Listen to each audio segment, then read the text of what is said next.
আউয়ালু মা ইউহাসাবু বিহিল আবদু ইয়াওমাল কিয়ামাতিস সালাহ। ময়দানে হাসরের দিন আল্লাহ বলছে সমস্ত আমল বাদ, নামাজ সামনে রাখো, হজ, যাকাত, তাহাজ্জুদ এক পাশে রাখো, আগে ফরজ নামাজগুলো এক পাশে রাখো।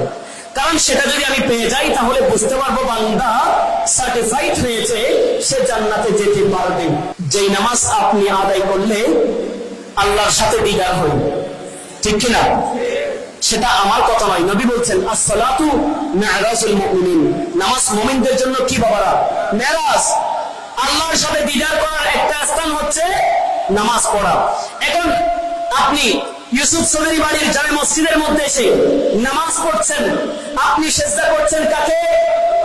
আপনাকে যদি জিজ্ঞেস করে আপনি সিজদাটা কোথায় দেন, তখন আপনি বলবেন আমি ইউসুফ সদরি বাড়ির জামে মসজিদের কোন টাইলের উপরে অথবা কোন ফ্লোরের উপরে কোন মাটির উপরে আমি সিজদাটা দিয়ে থাকি। কিন্তু আমার নবী বলতে লাগলেন নয় নয় বান্দা, তুমি যখন সিজদা করো এটা কোন ফ্লোরের উপরে নয়, কোন মসজিদের টাইলের উপরে নয়, কোন মাটির উপরে নয়। আমার নবী বলতে লাগলেন ইন্নাস সাজিদা ইয়াসজুদু ফি কদমির রহমান, তুমি যখন সিজদা করো ওই সিজদাটা আল্লাহর কদমের মধ্যে করে থাকো। সুবহানাল্লাহ।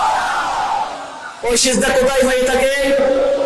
আল্লাহর কুদরতি কদমের মধ্যে হয়ে থাকে। তাহলে আল্লাহর কুদরতি কদমের মধ্যে সিজদা দেওয়ার সৌভাগ্য যদি আমাদের হয়ে যায়, এর চাইতে বেশি কিছু কি প্রয়োজন আছে?